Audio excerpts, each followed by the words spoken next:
예. 네. 김기대 교수, 선생님들께 다시 한 번 더 인사 올리겠습니다.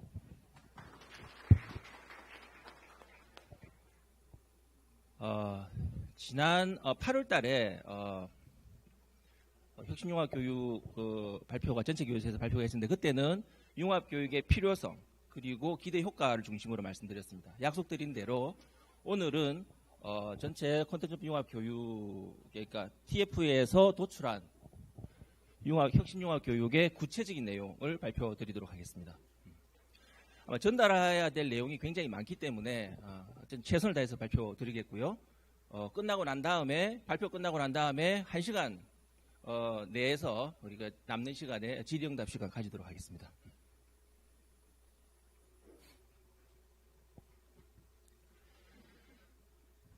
자기 전공 하나도 제대로 못하는 우리 학생들에게 과연 융합 전공이 이게 가당키나 한 길인가, 이런 질문이 있습니다. 미래학자들에 의하면은 MZ세대들은 평생 대여섯 개의 직종을 가질 것이라고 이야기를 합니다.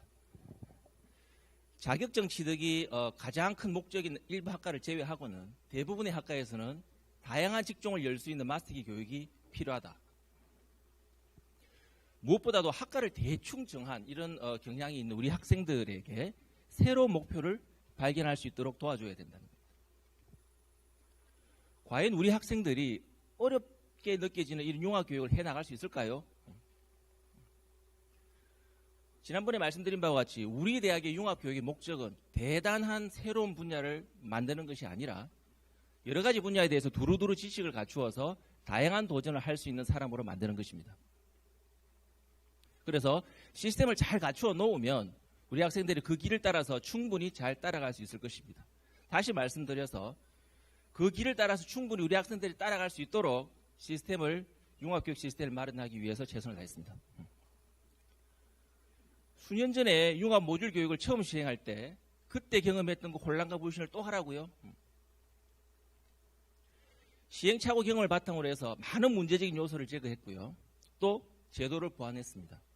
사실 돌이켜보면 8년 전 2015년도에 그 프라임 사업을 준비할 때 그때 융합교육을 시행하는 데는 별로 없었습니다. 우리가 첫 번째 깃발을 꽂고 융합교육을 하자. 그래서 이 150억을 따자. 450억을 따자. 이렇게 출발을 한 겁니다. 사실은 그때는 우리의 선택의 문제였죠. 그러나 지금은 사실은 융합교육이 대학교육의 대세가 되었고요. 융합교육을 실시하지 않는 메이저 대학은 한 군데도 없습니다. 융합교육을 할 것이냐 말 것이냐의 문제가 아니라 융합교육을 어떤 방법으로 적용시킬 것이냐의 문제가 남아있는 겁니다. 그래서 필요한 것은 융합교육에 대한 교수님들의 열린 마음과 참여 의지다 말씀드리겠습니다. 자, 지난번에 소개시켜드린 퀀텀 점프 융합교육입니다. 퀀텀 점프라고 하는 것은 사실 양자물리학 용어고 어떤 일을 계기로 해서 비약적으로 펄짝 뛰어서 성장하는 것을 말합니다. 학업 역량이 낮고 지극히 평범했으며 꿈이 없었던 학생이 있었습니다. 그 학생이 대구 가톨릭대학교에 어떻게 해서 입학을 했습니다. 대구 가톨릭대학교에서는 건너뛰었던 중고등학교 공부를 기초부터 다시 차근차근 가르쳐 주었습니다. 그리고 대학 내 수많은 전공의 여러 가지 학문들을 다양하게 쉽게 경험하게 해주었습니다. 학생들은 그러한 과정에 있어서 자기가 관심이 가는 전공을 발견했습니다. 새롭게 발견했죠. 그래서 각성했습니다. 그리고 웅크리고 있었던 잠재력이 발현되었습니다. 비약적으로 성장, 퀀텀 점프 성장했습니다. 그래서 당당한 일꾼이 되어서 사회에 진출할 수 있었습니다. 이것이 대구 가톨릭대학교의 퀀텀 점프 비전이자 목표라고 말씀드렸습니다. 우리 융합교육의 대원칙은 다음과 같습니다. 첫째, 학생들이 거의 건너뛰다시피 했던 신입생 기초교육을 실시하고요. 그리고 재학생의 융합교육을 활성화시킨다는 겁니다. 재학생들이 다양한 전공에 다양한 학문을 가능한 쉽게 그리고 가능한 많이 체험하게 해준다. 교과과정 개편이 없습니다. 현재의 교육과정 체제를 그대로 유지합니다. 학과 단위에 의무적으로 필수적으로 참여하는 일도 없습니다. 교과목 단위에 교수 단위의 자율적인 참여가 이루어집니다. 그리고 우리 대학이 지향하고 있는 교육 철학 그리고 교육 방향과 부합되어야 합니다. 그래서 우리 대학의 가톨릭 정신 그리고 스텔라 교육과 함께 우리 대학을 대표하는 3대 브랜딩 요소가 되어가지고 지속 가능한 교육 시스템이 되어야 한다는 것입니다. 대부분의 학생이 지역기업에 취업합니다. 따라서 융합교육을 한다는 것 자체가 지역기업의 취업과 연결되어 있어야 됩니다. 앞서서 교과과정 개편 없이 자율적인 참여로 융합교육을 실시한다는 말은 굉장히 중요한 말이기 때문에 한 번 더 말씀드리겠습니다. 교수님은 지금 강의하고 계시는 교과목을 변함없이 그대로 강의하시면 됩니다. 그 말씀인 즉슨 융합교육을 한다 그래서 교과목을 폐지하거나 예전처럼 아니면 교과과정 개편하는 것은 없습니다. 단지 전공학생과 비전공학생을 함께 합반해서 수강하는 것뿐입니다. 또 현재처럼 융합교육에 참여하지 않고 그냥 학과 학생을 대상으로 전공 교과목만 강의해도 됩니다. 즉 융합교육 참여 여부는 학과 결정이 아니라 오로지 교수 개인의 선택에 달려 있습니다. 그러니까 학과에서 전체 교수가 참여해도 되고 일부 교수가 참여해도 됩니다. 한 명도 참여하지 않는 학과가 있어도 됩니다. 전체 교수가 참여한다 손 치더라도 앞서 말씀드린 것 같이 교과과정을 개편하지는 않습니다. 학생에 있어서도 융합교육 참여는 자율입니다. 다시 말해서 졸업 요건을 지정을 한다든지 아니면 필수 과목으로 지정한다든지 하는 일은 없습니다. 이렇게 자율적으로 함에도 불구하고 학생들의 참여율을 높여야 되기 때문에 우리 학생들의 눈높이에 맞는 융합교육 시스템을 마련하고자 하였습니다.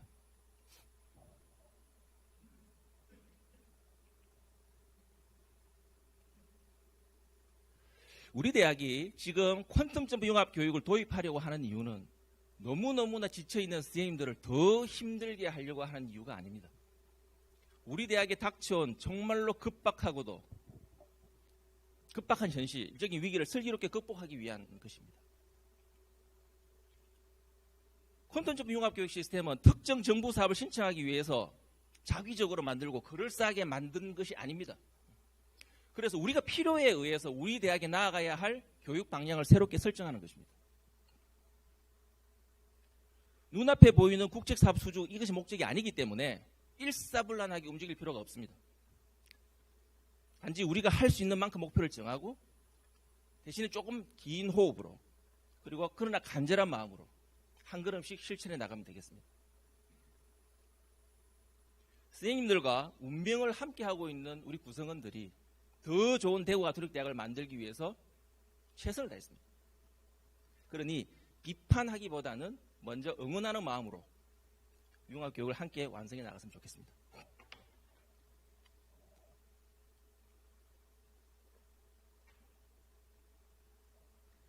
먼저 융합교육 체계를 말씀드리고 하나씩 설명드리겠습니다. 먼저 신입생이 입학을 하면 신입생이 거의 건너뛰다시피 했던 고등학교 기초과정을 기초복습 교과목으로 수강을 합니다. 단과대학별로. 그리고 다양한 전공의 다양한 학과에서 개설하는 융합인문 교과목을 수강을 합니다. 그런 융합인문 교과목을 수강해 나가다가 보면 관심이 가는 전공을 발견할 수 있을 것입니다. 그러면 관심 가는 전공에서 개설하는 소규모 교과목 집단인 융합 모듈을 이수를 하고요. 그럼 결과적으로 나노 디그리 소전공 학위를 취득하게 되겠습니다. 더 나아가서 관련 융합 전공을 복수 전공이나 아니면 부전공으로 취득하는 것입니다. 먼저 단과대학별 기초복수 교과목 수강에 대해서 설명드리겠습니다. 신입생이 거의 건너뛰다시피 했던 중고등학교 과정을 복습하는 내용입니다. 이것은 대학에서 새롭게 배우는 내용이 아닙니다. 그래서 전공 공부를 정상적으로 수행하기 위해서 반드시 필요한 내용을 고르고 골라서 중고등학교 교과서에서 발췌를 해야 되는 겁니다. 그 내용에서. 그래서 발췌해서 강의 자료를 제작하는 겁니다. 그래서 단과대학별로 복습할 내용을 정하고 무슨 기초 이렇게 교과목을 신설하는 겁니다. 그래서 이공계열에서는 주로 수학이나 과학 내용이고요. 인문사회계에서는 주로 사회, 그다음에 국어, 또 경우에 따라서는 경상대의 경우에 따른 통계와 관련 기초 수학 이런 것이 필요하겠죠. 그러나 예체능 계열을 포함한 일부 어떤 학과에서는 중고등학교 복습 과정이 그다지 필요가 없을 수도 있습니다. 그래서 이것을 우리 학과 신입생 1학년 1학기 때 하게 할 것이냐 말게 할 것이냐는 학과에서 선택을 합니다. 그러나 동일 단과대학이라 할지라도 학과별로 필요한 내용이 조금씩 다릅니다. 그래서 같은 교과목으로 개설하더라도 분반으로 나누어 가지고 강의 내용을 지정을 하고 학과에서 그 분반을 선택하도록 하면 되겠습니다. 제가 2년 정도로 이 교과목을 수경을 해봤는데요. 가장 큰 문제가 학생들의 학업 역량 수준이 너무 차이가 난다는 것입니다. 공부를 잘하는 학생은 너무 쉬워서 지루하게 느끼고 공부를 못하는 학생은 들어도 어렵다는 거예요. 들어도 모른다는 거예요. 그래서 이 문제는 정말로 어려운 문제입니다. 사실은. 그래서 예를 들어서 수준별로 별도 과제를 부여한다거나 저는 뭐 잘 모르겠습니다. 그러나 수준별로 별도 과제를 부여한다거나 아니면 멘토 멘티를 학과 수강생 내에서 멘토 멘티를 연결해 준다거나 하는 이런 학생 수준별 교수법은 반드시 우리가 고민해야 된다. 이 교과목은 학과 또는 단과 대학이 아닌 융합교육 플랫폼에서 개설합니다. 그래서 이 플랫폼에 대해서는 조금 이따가 설명을 다시 드리도록 하겠습니다. 그래서 학과별로 강의할 필요는 없고 단과 대학별로 강의를 하는데 강의 교수 지정할 필요가 있지요. 그리고 인원수가 적고 그리고 강의 내용이 비슷하거나 같은 학과는 학과 수업을 합니다.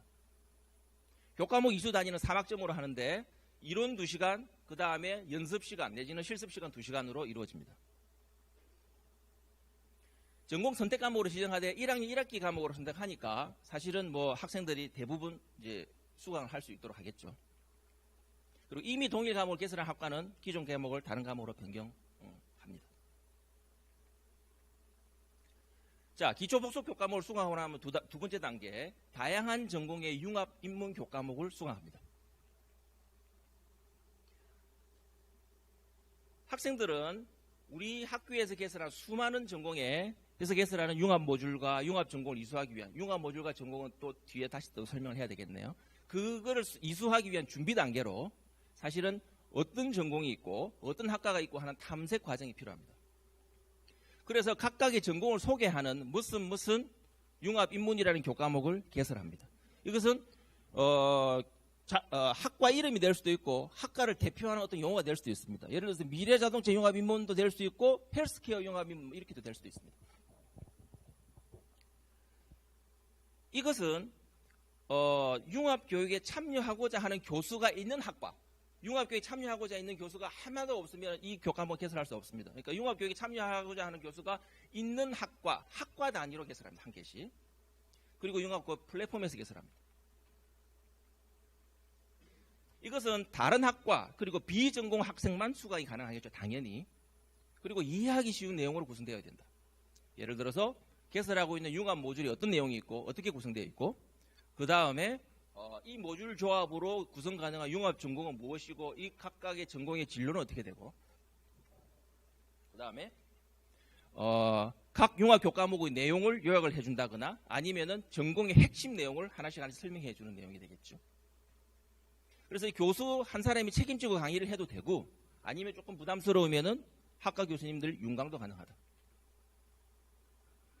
자, 이 융합 교과목은 조금 특이한 방식으로 수강을 합니다. 일반적으로 모든 교과목을 15주차 단위로 수강을 하는 것이 일반적인데 이 교과목은 7.5주차 다시 말해서 반반 나눠서 원래는 7주차로 하기로 했는데 이게 교육과정에 있어서는 뭐 15시간을 꼭 채워야 되기 때문에 14시간이 안 된다고 해서 7.5주로 할 수밖에 없었습니다. 7.5주씩 일주일에 2시간씩 집중 강의를 하고 한 학기에 2번 개강을 합니다.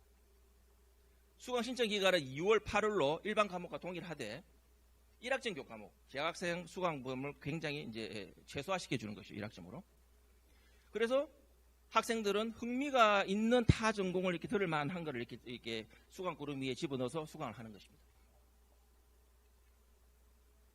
자, 어떻게 융합인문 교과목을 좀 많이 수강하게 할까 하는 방안은 학생들이 이 8개의 융합인문 교과목을 이수를 한다면 학생은 미래사회 탐색 및 이해라고 하는 융합 모듈을 이수했다고 간주를 하고 나노 디그리를 수여합니다.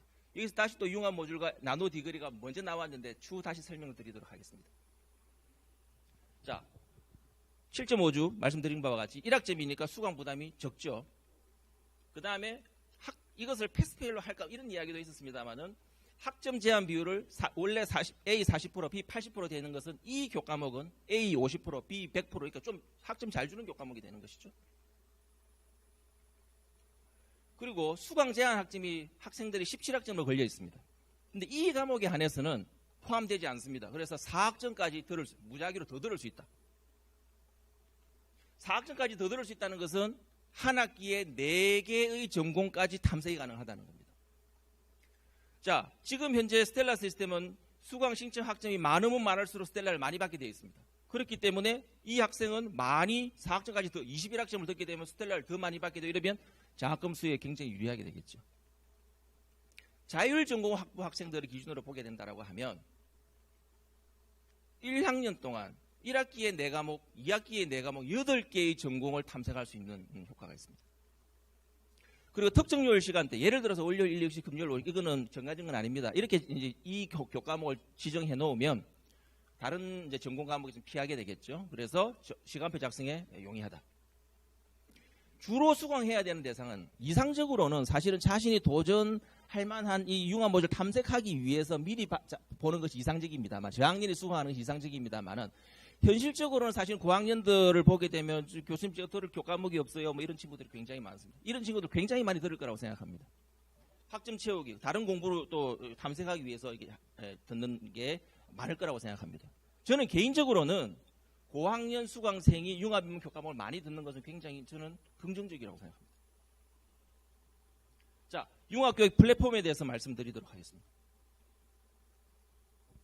모집 단위가 존재하지 않는 가상 단과 대학인 가칭입니다. 가칭 퀀텀 점프 융합대학을 신설해서 융합교육 플랫폼으로 활용하고자 합니다. 융합대학의 역할은 플랫폼입니다. 융합대학의 역할은 첫째, 융합교육에 필요한 교과목을 등록하고 개설하는 곳입니다. 융합교육에 필요한 교과목은 좀 전에 말씀드린 것처럼 복수 기초 교과목, 그 다음에 융합 인문 교과목입니다. 그리고 좀 이따 말씀드릴 융합 교과목입니다. 그 다음에 융합 모듈과 융합 전공을 등록하고 개설하는 플랫폼입니다. 세 번째, 우리 학생들이 사실 융합교육을 해라라고 하면은 쉽지 않겠죠. 그래서 이 재학생들의 융합교육을 지도 상담해주는 퍼실리테이터, 즉 마스터키 지도교수가 소속되어 있는 기관입니다. 플랫폼입니다. 마스터키 지도교수라고 하면 어떤 학문의 대가들이 이렇게 되는 것이 아니라 마스터키 지도교수의 역할은 학생들에게 융합 모듈의 그 체계에 대해서 설명을 하고 나노 디그리 취득 과정에 대해서 설명하고 그 다음에 그 애들이 신청한 부분에서 체크를 해주고 그 다음에 필요하다라고 하면 학생과 그 다음에 융합 전공이나 융합 모듈의 책임 교수와 연결시켜주는 이런, 그리고 나중에 또 설명드리겠습니다만 학생 설계 전공을 학생들과 같이 고민해서 만드는 이런 이제 교수님이 되겠습니다. 융합대학은요, 사실 이 플랫폼을 마련해 놓으면 사실은 우리가 향후 모집 단위 변화가 있을 수 있습니다. 이 모집 단위 변화에도 사실은 이 플랫폼을 마련해 놓는다는 것은 능동적으로 그리고 선제적으로 대처할 수 있게 해주는 것입니다. 그리고 결국에 구성원들의 피해를 최소화시켜줄 수 있을 것이다, 이렇게 생각합니다. 자, 이렇게 융합인문 교과목을 이수를 하다가 보면 자신이 관심이 가는 전공을 발견할 수 있습니다. 그러면 그 관심 가는 전공에서 개설하는 관심이 가는 전공과 연계된 융합 모듈을 이수를 합니다. 그래서 그 이수를 하고 나면 소전공 나노 디그리 학위를 취득하는 것이죠. 자, 세 번째 단계입니다. 이것은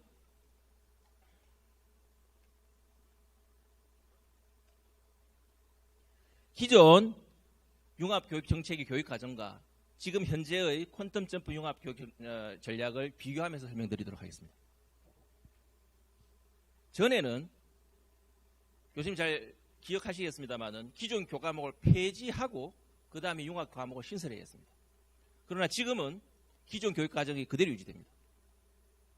그 전에는 교양 과목, 그 다음에 전공 과목이라고 하는 본래의 특성을 완전히 변신해가지고 융합 교과목으로 만들어야 됐습니다만은 지금은 전공 과목이면서 동시에 융합 과목이고 교양 과목이면서 동시에 융합 과목이 됩니다. 동일 과목입니다. 그 전에는 융합 교과목은 비전공 학생만 수강을 가능했습니다만은 지금은 전공 비전공 학생이 합과하여 수업합니다. 그림 그려서 설명드리겠습니다. 학과가 개설한 전공 교과목은 전공 학생이 수강 신청을 합니다. 그런데 만일 이 전공 교과목 교수님께서 나는 이 전공 교과목을 융합 교과목을 과목으로 이용됐으면 좋겠어. 다시 말해서 융합교육에 참여했으면 좋겠어. 라고 결정을 했다라고 하면 비전공 학생도 들어와야 되겠죠. 그래서 이것을 융합대학에 이 동일한 교과목을 개설해 주세요라고 요청을 합니다. 그러면 융합대학에서는 동일한 교과목을 동일한 이름으로 융합교과목 이름으로 개설을 합니다. 그러면 이 융합교과목은 비전공 학생이 수강 신청을 합니다. 결국에는 전공 교과목과 융합 교과목은 결국에는 합과할 겁니다. 같이 수업을 할 겁니다. 그래서 학과에서 그대로 수업을 할 겁니다. 만일에 비전공 학생이 한 명도 없다 손치더라도 그냥 전공 수업을 하는 거예요. 자, 예전에는 대부분의 학과가 필수적으로 참여했습니다. 그러나 지금은 학과가 아닌 교과목 단위로 참여 여부를 결정하는 것이기 때문에 융합교육을 원하는 교수만 참여하는 것입니다. 그래서 예전 상황은 전공교과목, 교양교과목, 그리고 융합교과목이 분리되어서 강의를 했지만 지금은 한 교실에서 서로 다른 전공학생들이 각자 다른 목적으로 수강을 하고 있는 겁니다. 그래서 내 전공 수업에 있어서 이 전공학생은 전공교과목이기 때문에 듣고 있는 것이고 이 경영학과 학생은 자기는 융합 모듈 A를 이수하기 위해서 내 과목을 듣는 것이고 다른 전공학생 B라는 학생은 융합 모듈 B를 이수하기 위해서 내 과목을 듣는 것입니다. 다시 말해서 내 과목은 융합 모듈 A에도 속해 있어야 되고 융합 B에도 속해 있다는 가정하에 그러면 이제 그렇게 이제 한 교과목에서 교실에서 그런 현상이 벌어지는 것이죠. 그래서 전공 과목과 동일 융합 과목이 합과해서 수업이 진행된다는 것이고 당연한 얘기겠지만 분반 기준수를 초과하게 되면 인기가 많아가지고 비전공 학생이 많아지게 되면 당연히 분반을 해야 되겠죠. 자, 그러면 내 전공에 있어서 많은 전공 학생과 비전공 학생이 수강을 하고 있는데 그러면 비전공 학생들을 어떻게 지도할 것이냐? 비전공 학생들을 위해서 수업 조교 또는 사실은 우리가 수업 연계 비교과 활동이라는 좋은 프로그램이 있습니다. 이거를 이용을 해가지고 학생들한테 보충 수업을 머스트로 해줘야 되는 겁니다. 그래서 등가 시수를 인정을 받는 것이고요. 그 다음에 이 교과목에서 전공 우수 학생이 있을 겁니다. 전공 우수 학생과 그 다음 비전공 학생을 멘토 멘티로 연결해 주는 것입니다.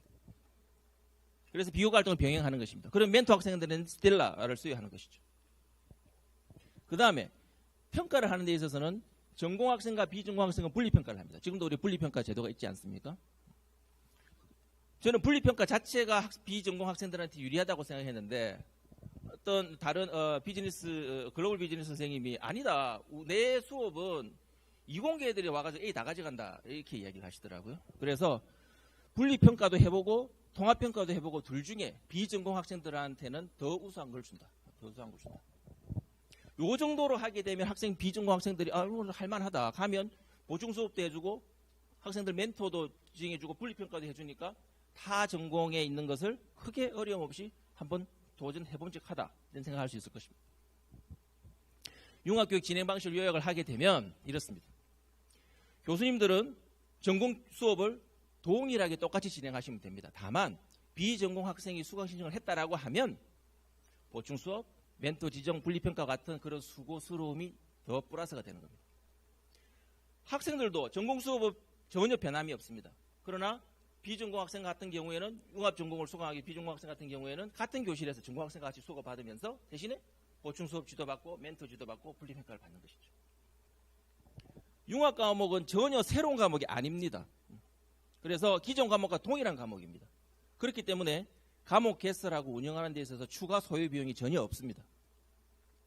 융합 과목 신청한 학생이 1명, 2명이든 아니면 0명이라 할지라도 수업 진행에는 아무런 문제가 없습니다. 융합 모듈과 소전공 말씀드리겠습니다.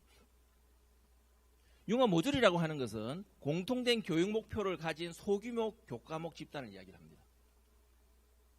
융합 모듈은 하나의 전공 내지는 둘 이상의 전공에서 개설된 교과목을 조합을 해서 구성하는 것입니다. 물론 그 조합을 한다는 것은 그 교과목이 참여하겠다는 과목에 한해서 있는 겁니다. 교양 교과목과도 조합이 가능합니다. 예를 들어서 미래자동차공학과의 미래자동차공학개론 생산제조공학이라는 교과목과 로봇공학과의 로봇공학개론 AI 빅데이터공학과의 인공지능이라는 교과목이 합쳐지면 현대사회공학기술이라는 융합 모듈을 만들 수가 있습니다.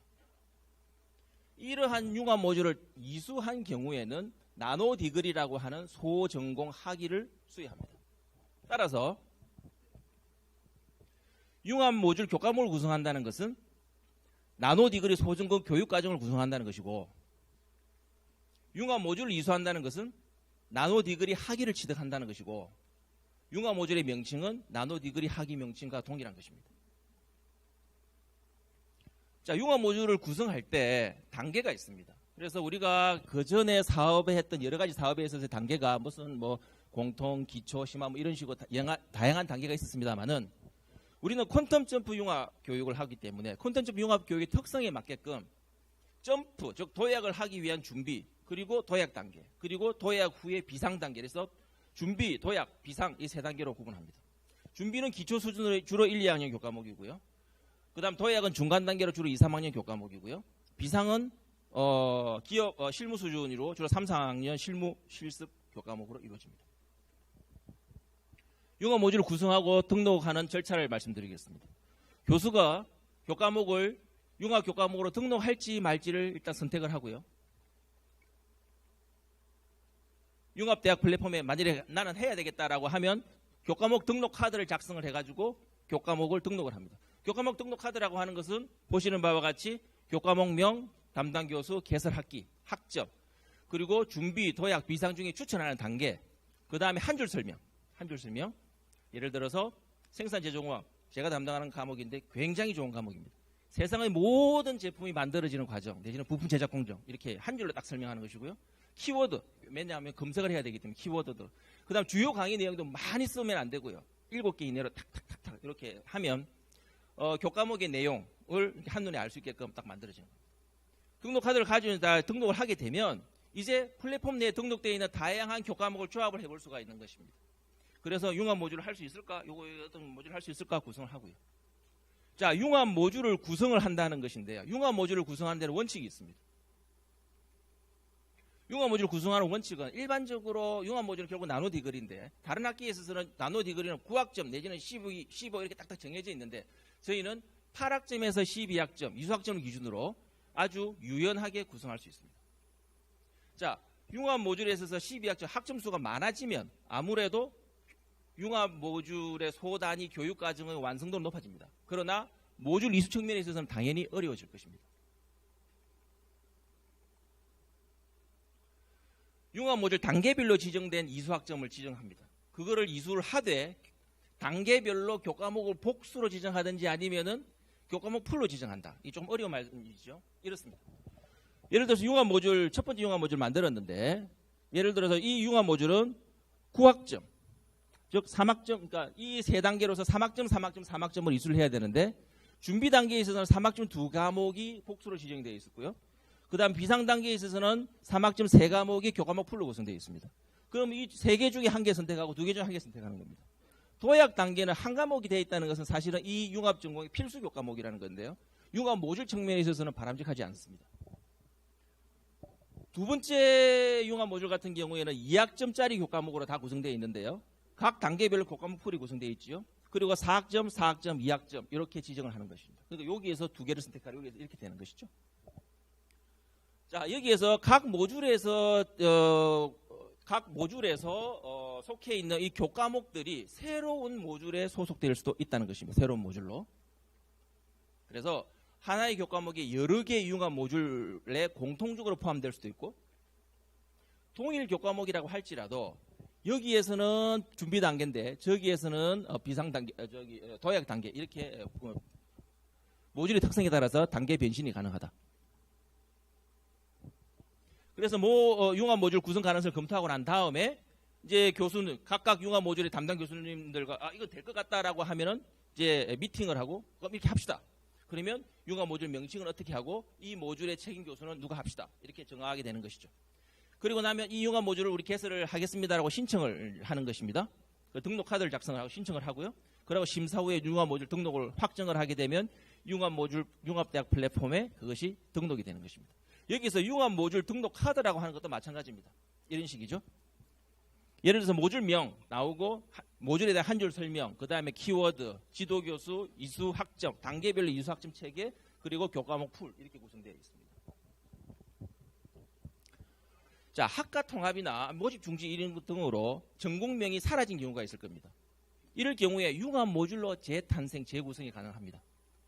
그래서 예를 들어 신소재 모듈이라든지 조경 모듈, 식품공학 모듈, 뭐 스페인 아니 중남미 문화 모듈 뭐 이런 식으로 할 수 있다. 할 수 있겠다. 시험들 지금 현재 복수 전공 학위를 취득을 하면 졸업 이수학점이 현재 60학점에서 42학점으로 주전공이 감면됩니다. 나노 디그리 취득할 경우에도 주전공 감면이 있습니다. 나노 디그리를 한 개 취득할 경우에는 주전공이 5학점이 감면이 됩니다. 그래서 55학점이 된다는 것이죠. 여기에 있어서 융합 모듈에 만일에 주전공 교과목이 포함되어 있다고 하면은 주전공 교과목을 제외를 합니다. 나노 디그리 2개 이상이 된다라고 하면 10학점인데 그게 여러 가지 주전공 교과목이나 아니면 융합 모듈과 또 중복 교과목 이런 거 다 제외하고 18학점 이상 이수를 하게 되면 주전공이 10학점이 감면이 됩니다. 그런데 만일에 예를 들어서 미래자동차공학과 학과 내 교과목만으로 이루어진 융합 모듈을 미래자동차공학과 학생이 들었다라고 해서 그거는 나노 디그리로 인정하지는 않습니다. 나노 디그리 인정을 하게 되면 졸업 이수학점이 감면이 되면서 그 다음에 졸업장, 졸업 증명서에 학위명을 기재를 하는 것이고요. 그 다음에 포트폴리오를 활용할 수 있고 지역 경쟁이 상승될 것입니다. 프란치스코 칼리지 교양 과목의 융합 교과목 참여 방안입니다. 한마디로 말씀드려서 교양 교과목, 전공 교과목 구별 없습니다. 융합 교과목 구성이 가능합니다. 예를 들어서 교양 교과목이 준비 단계에 들어가고 전공 교과목이 도약 비상 단계에 들어가게 구성할 수도 있고요. 아니면 진짜로 교양 전공 관계없이 이렇게 구성할 수도 있습니다. 경우에 따라서는 오로지 교양 교과목만으로 이루어진 모듈을 만들 수도 있습니다. 그래서 교양 교과목만으로도 나노 디그리 그리고 융합 교과목, 융합 전공 수여가 가능합니다. 이 말인즉슨 지금 현재 프란치스코 칼리지에서 준비를 하고 계시는 오랫동안 준비하고 계셨던 교양 학사 제도를 완벽하게 대체할 수 있는 제도입니다. 자, 맨 마지막 이제 융합 전공 단계로 넘어가겠습니다. 융합 전공이라고 하는 것은 6개 이내의 융합 모듈을 묶어서 하나의 완성된 교육 과정을 구성하는 것을 말합니다.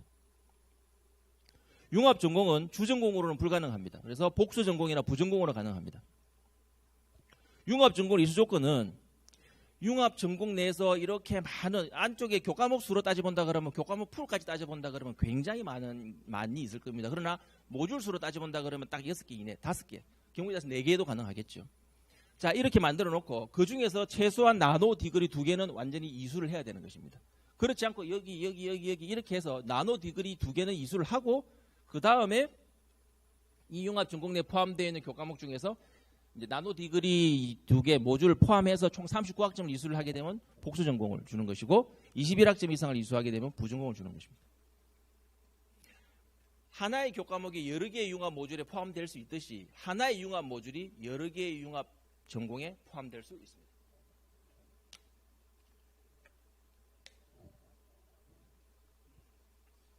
융합 전공을 구성하는 방식은 크게 2가지 방식이 있습니다.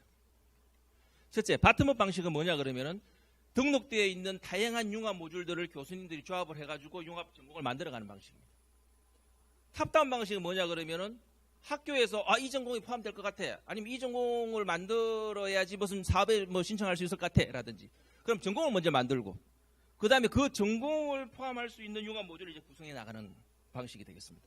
그래서 바텀업 방식은 한 교수가 모듈을 조합해서 교수님들과 미팅을 해서 전공을 구성 확정하는 것이고요. 그래서 융합 전공 명칭을 부여하고 융합 전공 책임 지도 교수를 선정하는 것입니다.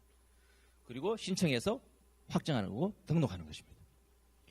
탑다운 방식은 뭐냐 그러면 대학이 정책적인 판단에 있어서 어떤 융합 전공을 만들고 싶다. 그리고 당신이 만들어주세요. 라고 책임 교수가 지정을 해주면 그 교수님이 다양한 융합 모듈을 한번 만들어 보는 것이고 구성을 한번 해보는 것이고 그래서 구성을 확정해서 등록하는 방식이 되겠습니다. 그래서 이것은 오로지 제 생각으로 한 겁니다. 논의한 것도 아니고요. 예를 들어서 자동차 관련 모듈이라든지 중남미 관련 모듈, 그다음 비즈니스 관련 모듈을 엮어보면 중남미 자동차 비즈니스 전공을 만들 수 있지 않을까. 자동차 관련 모듈과 그리고 디자인 모듈을 엮으면 자동차 디자인 전공으로 만들 수 있지 않을까. 심리학 모듈과 아동학 모듈과 교육학 모듈을 엮으면 아동심리교육 전공을 만들 수 있지 않을까. 심리학과 경찰학은 프로파일러 전공을 만들 수 있지 않을까. 식물 육종 프로그램 관련 모듈과 자동 제어 모듈과 소프트웨어 프로그램 관련 모듈을 하게 되면 스마트팜 전공을 만들 수 있지 않을까. 그래서 이러한 시스템은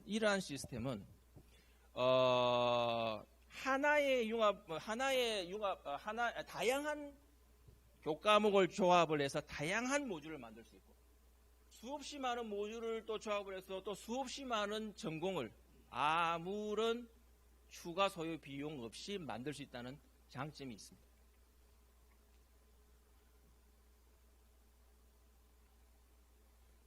졸업 이수학점이 120학점 학과를 기준으로 보게 되면 현재 단일 전공은 주전공이 60학점입니다. 잘 알고 계시듯이. 복수 전공은 현재 42학점 플러스 42학점으로 되어 있습니다. 이것을 39학점으로 제한합니다.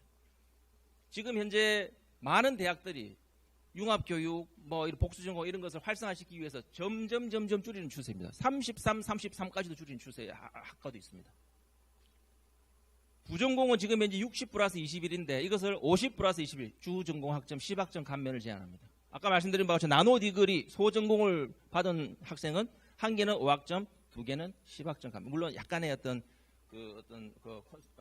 제한 조건이 있습니다만은 10학점 감면을 합니다. 인문사회 계열이라든지 디자인 계열의 융합 모듈은 사실은 학생들이 접근하기가 쉽습니다. 그래서 제 생각은 그렇습니다. 그 단계는 없습니다. 그러나 이공계 같은 경우에는 인문사회 학생이 들어오려 그러면 그 문턱을 넘어야 된다고 저는 생각하거든요. 그래서 인문사회 계열이나 디자인 계열은 학문적 개인적인 관심으로 타결 학생, 비전공 학생들을 유도할 수 있을 것으로 예상됩니다만은 이공계 학생 같은 경우에는 이걸 어떻게 극복할 것이냐. 사실은 자격증 취득 모듈이라든지 아니면은 사실은 취업 지원할 때 뭔가 혜택이 있는 기업 설계 모듈이라든지 이런 것들 실용성, 효용성이 있어야지 타 계열 학생들을 유인할 수 있을 것으로 예상이 됩니다. 그래서 특정 자격증, 이 교과목만 다 하거나 이거는 사실은 자격증 취득 모듈은 꼭 이공계가 아니도 되지만 인문사회도 될 것이라고 생각합니다만 요 교과목 모두만 다 하고 나면 요 자격증을 취득할 수 있어. 이렇게 이야기할 수 있는 자격증 취득 준비 모듈을 만들 수가 있겠죠. 기업 설계 모듈, 기업 설계 전공은 좀 자세히 설명드리겠습니다. 기업 설계 모듈은 특정 기업이나 특정 기관이 그런 요구에 따라서 융합 모듈을 설계한 것입니다. 대학에서 개설한 다양한 융합 교과목 중에서 특정 기업이 필요로 하는 교과목을 선택적으로 조합을 해가지고 모듈을 만드는 것입니다. 그래서 기업이 필요로 하는 교육 콘텐츠를 구성하고 강사진 일부는 기업 인사가 할 수도 있겠죠. 자, 기업 설계 모듈 한 개 만들었다. 그 다음에 또 우리가 가지고 있는 다양한 모듈을 조합을 하면 기업 설계 중 그 기업은 우리 요거 들었으면 좋겠어라고 하게 된다면 다양한 융합 모듈을 조합해서 특정 기업을 위한 기업 설계 전공까지 만들 수가 있습니다. 이것이 사실은 계약학과 형태와 똑같습니다. 사실은 계약학과를 한 기업을 위한 계약학과를 만든다는 것 자체가 굉장히 위험 부담 요소가 크고 비용이 많이 드는 요소입니다. 그래서 쉽게 학과를 만들었는데 학생이 안 오면 어떡하나 이런 것들 굉장히 많기 때문에 만들기가 굉장히 어렵습니다. 그러나 이것은 만들었다고 해서 한 명 내지 두 명이 와도 아무것도 안 와도 사실 아무 문제가 없습니다. 저희는 그대로 우리 수업을 진행을 하면 되겠 우리 수업을 진행을 하는데 이 전공도 만들어져 있는 것이죠. 그래서 굉장히 싼 가격으로 사실은 만들 수 있다는 겁니다. 장점이 있습니다. 그러나 현실적으로는 이런 기업 설계 전공까지 만들기는 현실적으로는 쉽지 않을 것 같다. 많지는 않을 것 같다. 요구가. 그래서 기업 설계 모듈 같은 경우 좀 간단하고 좀 가볍지 않습니까? 그래서 설계 모듈을 이 기업에 있어서는 나는 전공보다는 이 모듈 2개 할래. 이렇게 하는 것이 더 현실적이지 않을까라는 생각을 해봅니다. 특히 이공계열에서 적극적으로 개설이 요구됩니다. 그래서 기업이 방문을 하고 그 다음에 모듈 설명하고 난 다음에 교육과정 이렇게 합시다라고 돼야 되겠죠. 물론 현실적으로는 진짜로 방문해가지고 하는 게 맞는 건지 그거는 있습니다. 여러 가지 방법이 있을 수 있겠습니다만 어쨌거나 중요한 거는 이 모듈 이수 학생에 대해서 그럼 이 학생이 여기 지원을 할 때 어떤 혜택이 있을 것이냐 하는 것은 협의가 이루어져야 된다는 것입니다. 확정해야 되고요. 필요한 경우에 교과 내용도 개편하고 기업 강사진도 구성하고요. 그 다음에 모듈 개설 신청을 해서 그 다음에 확정을 하고 등록을 합니다. 그 다음에 공지를 해서 수강 신청을 받고 그 다음에 학생이 이수를 해서 학위를 취득하고 난 다음에 지원을 하는 겁니다. 지원을 하고 난 다음에 얘들이 정해진 어떤 혜택에 따라서 입사를 하게 되는 것이죠. 그래서 예를 들어서 해당 기업가 이제 이렇게 이걸 할 때 이것은 처음에 세부 협의를 해야 되고 MOU를 하든지 하는 부분이 반드시 필요하다.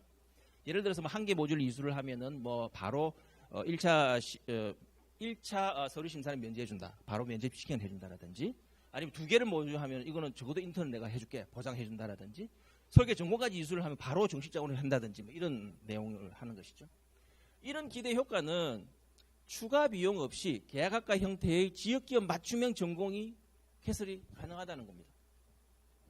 이런 모듈 개설과 이를 통한 학생의 취업이 만일에 활발히 된다면 대구가톨릭대학은 진짜로 우리가 원하는 필요한 인재를 양성하는 거점 대학이다라는 그 인식이 그런 위상이 확보가 될 것입니다. 이러한 기업 설계 융합 전공 플랫폼 확보로 지역 기업 연계를 강조하고 있습니다. 매일 얼마나 강조를 하고 있습니까? 대학에서 국가에서. 그러니까 지역 기업 연계를 강조하는 국책 사업에 도전이 용이하다. 우리는 이런 플랫폼을 가지고 있습니다. 이런 교육 플랫폼을 가지고 있습니다. 들이밀면 될 것이라고 생각합니다. 좋다고 생각합니다. 자, 기업 설계 전공, 학생 설계 전공입니다. 자기 설계 전공이라고도 해왔죠. 학생 설계 전공, 대학에서 이미 개설되어 있는 융합 전공이 아니라 학생 스스로 목표를 세우고 이를 달성하기 위해서 관심 있는 융합 모듈을 조합을 해서 새롭게 개척한 전공이다. 그래서 스스로 명칭을 설계하는데 실제로 우리 학생들이 스스로 이걸 혼자서 하기는 쉽지 않을 겁니다. 그래서 융합대학 마스터키 지도교수가 반드시 필요하다는 것입니다. 마스터키 지도교수는 기본적으로 계열, 그 다음에 단과대학 이렇게 생각을 해봤을 때 한 대여섯 분 정도가 적당하지 않나 개인적으로 그렇게 생각합니다. 그래서 학생설계 전공을 신청하는 방법은 2가지가 있는데요. 먼저 마스터키 지도교수랑 학생이 이렇게 해보고 나는 이거 한번 해보겠어요. 그럼 일로 와봐. 이렇게 해보자. 오케이, 이거 하면 되겠네. 그래서 전공을 구성하고 전공을 신청을 합니다. 그래서 심사를 하고 오케이, 그러면 그 전공으로 등록을 하는 것이죠. 그럼 학생은 나중에 그 교과목대로 그대로 이수를 해서 복수학위 전공을 취득을 하는 겁니다. 그러면 이렇게 설계한 융합전공은 융합대학 플랫폼에 정식으로 다시 등록이 되고요. 그러면 선배가 간 길을 후배가 그 길을 그대로 따라갈 수 있는 것이 되는 것이죠. 그러나 현실적으로 학생들이 융합교육을 신청을 했으나 그걸 완성하지 못하는 경우도 굉장히 많습니다. 그런데 이 융합전공도 찔러봤다가 저 융합전공도 찔러봤다가 이렇게 되는 경우도 많다는 것이죠. 그래서 먼저 학생들이 교과목 이수를 하고요. 그 교과목 이수를 먼저 하고 난 다음에 이 융합전공 안 되니 이제 이 교과목과 연계성을 다시 그 뒤에 확인해보는 이런 경우도 있을 수 있겠죠. 그래서 그럼 이렇게 해주세요. 이거 전공을 인정해주세요. 이렇게 하는 경우도 있는데 사실은 이 경우는 나노 디그리를 3개를 하고 나면은 적어도 스토리를 네가 만들어라고 해서 가능하면 학생들 입장에서 학생 설계 전공을 인정해주는 이런 방식으로 진행을 하면 되겠습니다. 자, 유학생 설계 전공. 근데 현실적으로 학생 설계 전공은 그다지 활발할 것 같지는 않습니다. 유학생 설계 전공 하겠습니다. 우리가 2024년도 국제체에서 지금 굉장히 의욕적으로 지금 하고 있습니다. 2020년 내년도부터 인터내셔널 학부를 만듭니다. 이것은 유학생만을 위한 학부입니다. 학부 내 전공은 이렇게 5개의 전공을 만들어 놨습니다. 그래서 이 학생이 유학생은 무전공으로 입학을 합니다. 그래서 1학년 때는 한국어 과정만 이수를 하고요. 2, 3, 4학년 때는 막 많이 듣습니다. 자기가 관심이 가는 전공을 좀 많이 듣겠죠. 그래서 이제 4학년 때 봤을 때 이 학생이 여기 이 과목을 제일 많이 들었네 이러면 이 전공으로 인정을 해주겠다는 이런 이제 방법입니다. 근데 여기에서 동시 통번역기를 설치 운영을 할 지금 예정이라고 이야기를 하고요. 동시 통번역기는 굉장히 지난번에 전체 교수에도 설명하셨습니다만은 뭐 꽤 성능이 좋다고 그래요. 자, 이 학생 설계 전공을 학생 설계 전공, 유학생 설계 전공의 일종으로 우리가 응용을 충분히 할 수 있다는 겁니다. 유학생 전공 선택권 확대를 하기 위해서 국제처가 새롭게 설계할 수 있다는 겁니다. 교내 융합 모듈을 다양하게 조립한다고 하면 인터내셔널 학부의 5개 전공 이외에 정말 조합수로 따지면 콤비네이션으로 따지면 수없이 많은 전공이 가능하다는 것이죠. 그래서 그 유학 전공을 가서 당신들이 원하는 어떤 전공도 우리가 다 개설해 줄 수 있습니다. 뭘 필요합니까? 라고 만들 수 있다는 겁니다. 또 더 심하게 이야기를 하면 유학생 맞춤형 나노 디그리도 가능하다는 겁니다. 이 학생들이 하는 그 소규모 소전공도 유학생 맞춤형으로 만들 수 있고, 이렇게 되면 나노 디그리가 되어 있는 그 교과목의 동시 통역기 설치를 순차적으로 프라이어리티로 먼저 해줘야 되겠죠. 그래서 이 입장에서 본다 그러면 유학생은 그냥 가게 되면 유학생 설계 전공을 하게 되면 이게 여기 있는 것뿐만 아니라 다양한 데서 마음대로 들을 수가 있는데, 거기 들어가면 교과목 자기를 위해서 보충 수업 해주죠. 멘토 지정해주죠. 거기 가면 동시 통번역기 설치되어 있죠. 애들이 쉬울 것이라는 거죠. 그래서 우리 대학만의 굉장한 무기가 될 수 있다. 그래서 유학생 교육의 질 향상, 그 다음에 중요한 유학생 유치 홍보 효과가 굉장히 클 것이다. 이렇게 저는 말씀드립니다. 향후 일정 말씀드리겠습니다. 오늘 보고회 있습니다. 그리고 난 다음에 학내 의견 수렴이 이번 달 말까지 있을 것입니다. 이 내용을 충분히 들으시고, 그리고 이 내용에 대해서 여러 가지 의견을 주시면 11월 중순까지 저희가 의견을 반영해 수정하도록 하겠습니다. 융합교육 플랫폼 전산 시스템 개발이 굉장히 큰 문제입니다. 이걸 하기 위해서는 전산 시스템이 개발돼야 되는데 이것이 사실은 녹록지 않습니다. 그래서 어쩌면 이번 학기는 수기로 해야 될지도 모르겠다는 생각이 듭니다. 일단 어쨌든 최선을 다해보겠습니다. 그래서 관련 규정률을 개설하고 교육과정위원회, 기획위원회, 교무위원회, 이사회를 통과를 하고 난 다음에 퀀텀 점프 융합대학은 내년 1월 1일 날 신설하는 것으로 우리가 예정하고 있습니다.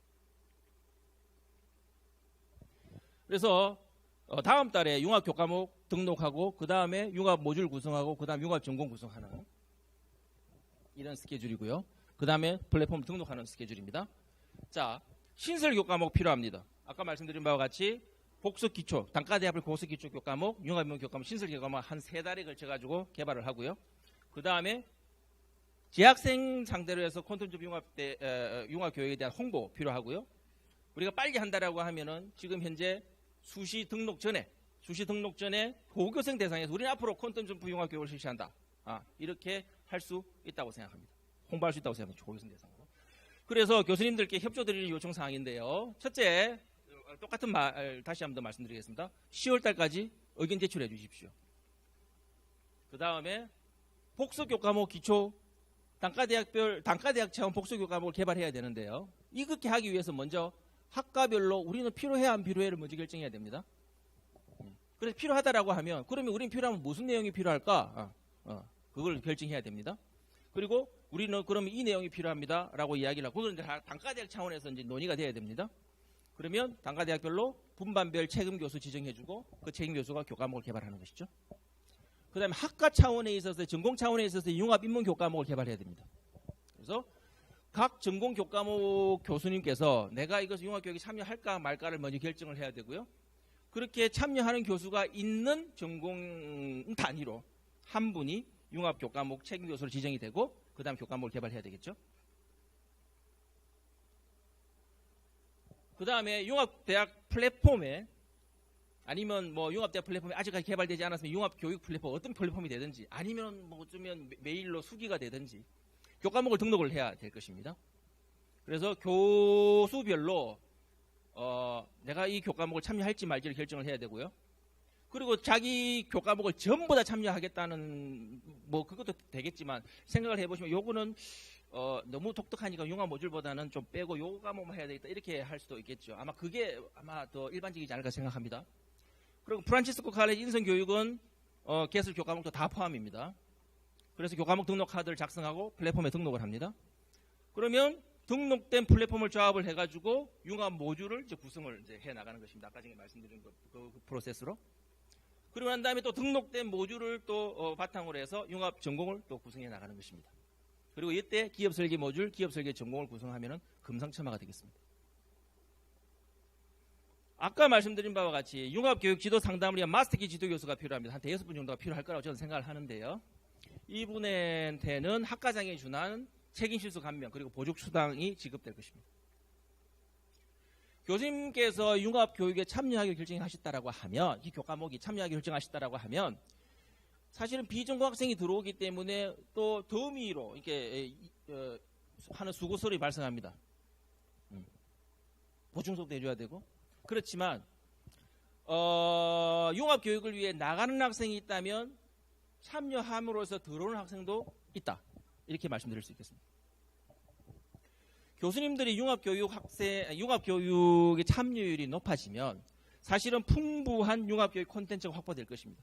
콘텐츠가 많이 확보되면은 사실은 재학생들의 융합교육 참여율은 높아질 수밖에 없을 겁니다. 그러면 재학생들의 융합교육의 참여율이 많이 높아져서 우리 대학의 융합교육이 많이 활성화된다라고 하면 교수님들께서는 융합교육 참여율이 더 높아질 수밖에 없는 구조로 되어 있습니다. 이 말은 이 구조는 계속 융합교육은 처음에는 작게 출발하더라도 계속 증가시킬 수밖에 없는 구조다. 그래서 이렇게 선순환적인 구조가 성립된다라고 하면 콘텐츠 융합교육은 우리 대학의 대표적인 교육 콘텐츠로 자리 잡을 것입니다. 마지막 페이지입니다.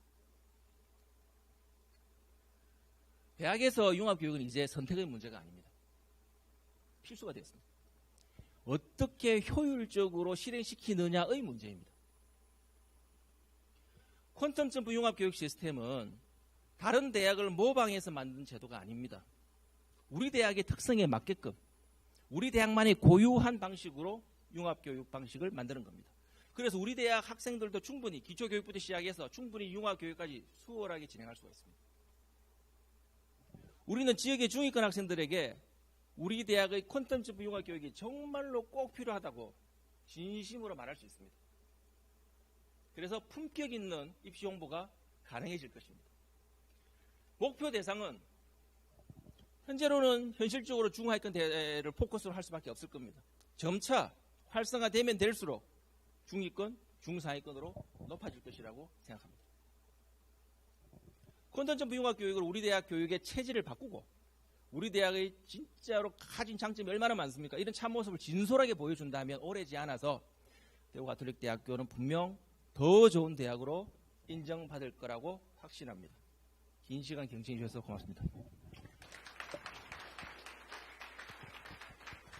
예. 지금 혹시 질문이나 있으면 말씀을 해주시면 시간이 한 5시 반까지 해서 한 몇 분 정도 남은 것 같습니다.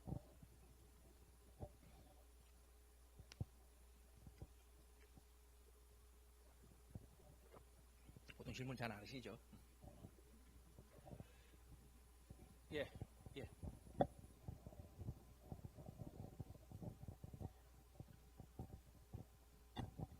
네, 발표 잘 들었는데요. 저 아주 현실적인 문제 하나 궁금해서 여쭤보려고 합니다. 예체능대 계열 같은 경우에는 등록금 자체가 실험 실습비가 포함이 돼 있단 말이죠.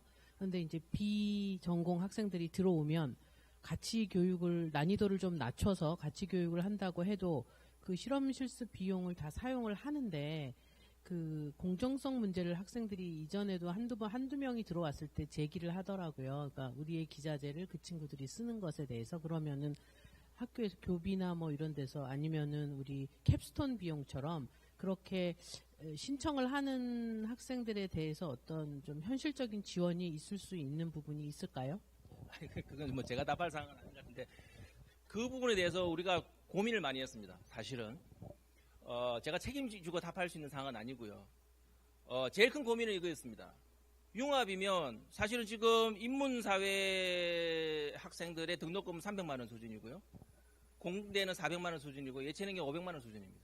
그런데 이렇게 융합을 하게 되면 300만 원 들고 와가지고 제가 융합으로 이걸 다 해버리면 어떡할 것이냐 이런 문제가 사실 현실적인 문제인데요. 그것에는 정말 그 솔로몬의 지혜가 있으면 참 좋겠는데 어디서 제가 딱 오케이라고 했느냐라고 하면 복수 전공을 할 경우에 인문계 학생이 다른 전공, 다른 계열 복수 전공을 한다고 해서 등록금을 더 받지 않는다는 거예요. 그거 마찬가지로 이거 등록금을 더 받을 수 있겠느냐 하는 부분이 존재하는 거거든요. 그러면 그렇게 하자. 아니면 그렇게 되는 게 맞는 것 같다라고 이제 논의는 접었는데 현실적으로 실험 실습비 문제가 생기는 겁니다.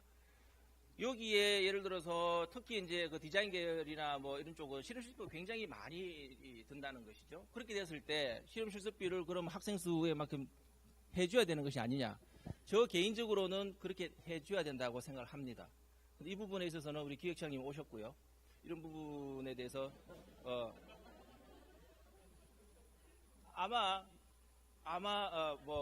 예, 긍정적으로 해주시지 않을까, 해야 된다고 저는 생각을 하니 그게 합리적이지 않나는 저는 생각을 합니다.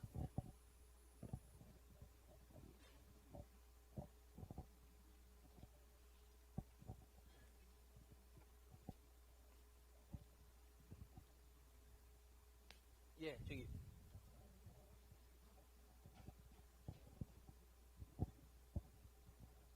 예, 말씀 잘 들었고요. 처음에 이제 이 내용을 소개를 하시면서 과거에 겪었던 우리 어려움이나 이런 거를 굉장히 많이 고민하시고 그거에 대한 개선안도 포함이 돼 있는데요. 근데 그 과거에는 우리가 좀 선도적인 입장이었다면 이제는 어쩔 수 없는 그 대세, 흐름에 따라가야 되는 입장에서 요 안을 제시를 하셨는데, 그럼 이제 후발 또는 더 잘해야 되는 이런 상황인데, 그때보다 그 융합교육의 그 내용 또는 수준이 조금 약화된 건 아닌가라는 생각이 듭니다. 그래서 보시면 이제 그 퀀텀 점프의 준비 단계는 굉장히 공감이 되고 도움이 많이 될 것 같은데, 실제로 그럼 이런 교육을 받았을 때 학생들이 그 실익이 얼마나 있겠느냐라는 거에 대해서는 많이 납득하기는 어려웠다는 측면이 있고, 또 하나 이제 또 해주신 말씀이 좀 긴 호흡으로 보고 같이 가보자라는 말씀 되게 공감이 많이 됐는데, 일정을 보면 되게 또 숨가쁘게 막 이렇게 또 가는 측면이 있어요. 그래서 처음에 하신 말씀하고 그 실제 내용이 조금 좀 어긋나는 부분이 있는 것 같아서, 또 이렇게 막 숨가쁘게 하다 보면 또 그런 어려움, 과거에 겪었던 그런 문제가 또다시 생기지 않을까라는 그 걱정이 돼서, 제 생각에는 융합교육이 꼭 필요한 그 전공이나 분야가 있거든요. 그걸 좀 선별을 해서 네. 좀 시범적으로 한번 좀 적용을 해보고 이걸 단계적으로, 그래서 융합교육의 효과도 이제 공감하고 또 수긍하게 되면 좀 이렇게 진짜 말씀하신 것처럼 긴 호흡으로 자연스럽게 정착돼 가지 않을까 하는 그런 의견이 있습니다. 일단 요즘은요 제가 허리가 나빠져가지고 금방 까먹어버려가지고 이렇게 답해야 되겠다 다 까먹어버렸는데, 그 향후 그 계획 그 스케줄상으로는 사실은 굉장히 숨가쁩니다. 그것만 봐가지고 사실은 저는 이게 그냥 이상적으로 그냥 탁탁탁탁 해놓은 것이지 아마 굉장히 힘들 거예요. 왜냐하면 플랫폼 만드는 것 자체도 지금 너무 빡빡하고요. 이거를 지금 어떻게 말씀을 드려야 될지 모르겠는데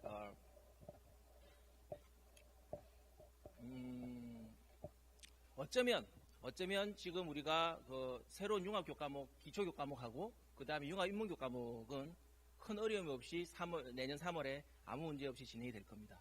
우리가 교과목만 개발하고 학생들 1학년 그 다음에 교과목 개발하는 것도 어렵지 않고, 그 다음에 우리 집중 이수도 많이 해봤기 때문에, 그래서 어쩌면 그것은 진행이 되는데, 그 뒤에 3단계, 4단계 융합 모듈 막 하고 막 이렇게 해가지고 조합하고 하는 부분은 지금 2학기 때 가능할 것이냐? 가능할 수도 있고 안 가능할 수도 있다고 저는 생각을 하는데,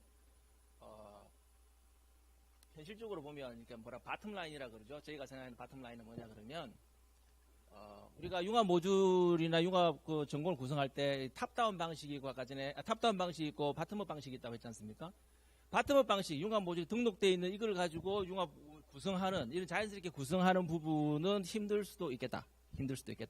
그러면 아까 전에 시범적으로 하시라고 하는 것은 탑다운 방식으로, 우리는 이번에는 이런 전공을 미리 지정을 해주고 융합 모듈을 그러면 이렇게 구성을 한번 해보세요라고 하는 방식이 몇 가지, 1학기, 내년 1학기에는 몇 가지 정도만 할 수도 있겠다. 그러나 저는 한번 시도를 한번 해보자. 선생님들 한번 받아보고 얼마나 또 융합 모듈이 구성이 될지. 그럼 구성되는 그 중에서 또 이렇게 만들 수도 있으니까. 그래서 이제 한번 시도를 한번 해보자는 것입니다. 그 다음에 예전에는 우리가 프론티어로 했는데 지금은 크게 뭐 다르지 않는 뭐 그거 맞습니다. 사실은 너무 아쉽죠. 그때 시작한 걸 계속적으로 해왔다라고 하면 우리가 진짜로 펄펄 날고 있을 텐데 우리가 지금 지금이라도 늦었지만 이제 시작을 하는 것인데 저는 이 시스템이 굉장히 우리답다고 저는 생각합니다.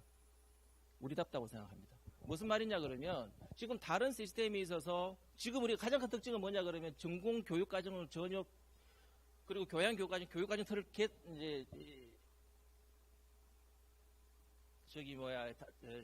그대로 유지한다는 거거든요.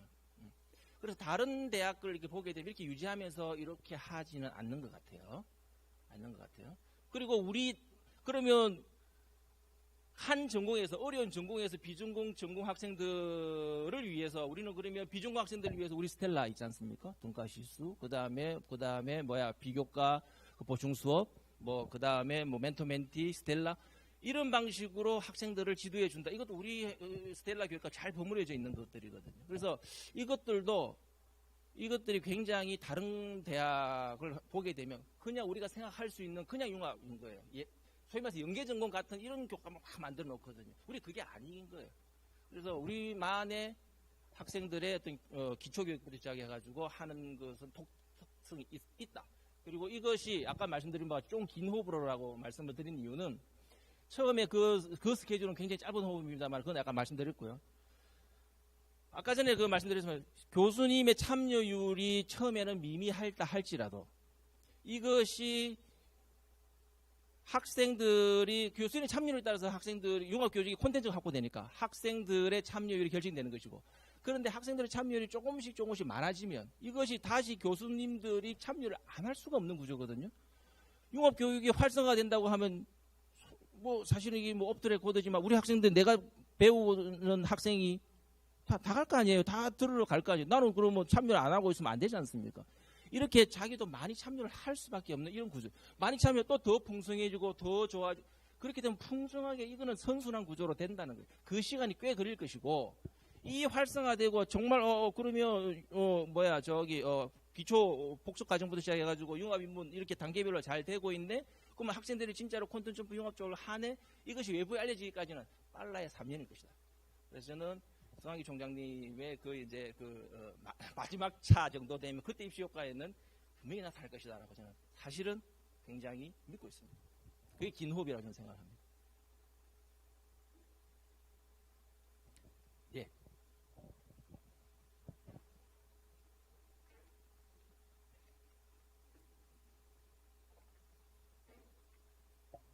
네.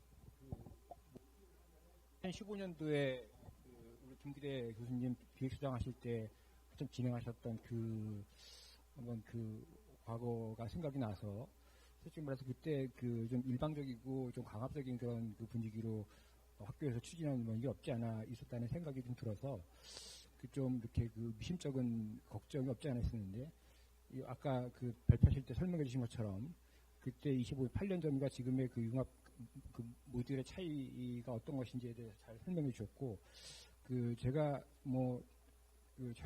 우리 김기대 교수님도 말씀해 주셨지만 가장 큰 차이가 되어야 될 게 교수들 개개인의 자율성을 보장하고 너무 이렇게 일방적인 이런 의견 수렴도 충분히 보장하는 이런 과정이 돼야 되지 않을까라는 것이 제 생각이고요. 그것이 지금 말씀하시는 융합 모듈 교육과정 개혁에 가장 중요한 요점이 되지 않을까라는 생각이 듭니다. 그 다음에 제가 한 가지 궁금한 기술적인 질문을 드리겠는데요. 아까 설명 잘 들었는데 융합 모듈을 이제 구성할 때 개별 과목을 지정할 수 있고 각 단계마다 준비, 도약, 비상 각 단계마다 개별 과목을 지정할 수도 있고 아니면 풀을 구성할 수도 있다고 하셨잖아요. 예. 풀 구성할 때 풀을 구성하는 과목 수에 제한을 두실 생각인가요? 그거는 우리가 사실은 논의를 구체적으로 하지는 않았습니다. 근데 말은 어느 정도를 하는 게 맞느냐는 내용은 나온 적은 있는데요.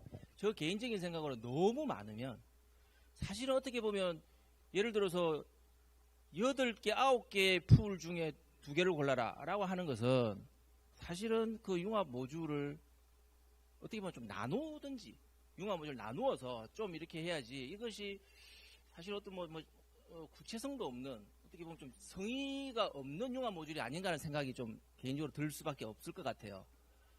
학생 입장에서 본다 그러면 좋아요. 뭐냐, 모듈을 이수하는 입장에서 보면 좋아요. 요거 중에서 8개 중에 시간표 되는 거 딱 하면 되니까요. 그런데 사실은 그걸 외부에 딱 봤을 적에 이 8개가 공통된 융합 모듈이라는 뜻이 공통된 교과 목표, 교육 목표를 향한 교과목 집단이라고 이야기했습니다. 그렇다면 이 8개 단계별로 8개가 있고 전체적으로 따져본다 그러면 38, 24, 24개가 나오는 24개 교과목 중에 이거를 전부 다 한 개의 공통된 교육과정이라고 목표라고 말하기에는 좀 무리가 따른다. 그래서 그것도 저희가 좀 더 논의해 보겠습니다. 그거 좋은 말씀 주셨는데 도대체 그러면 몇 학점까지 풀을 이렇게 하는 그것도 충분히 논의를 해봐야 된다고 저는 생각합니다.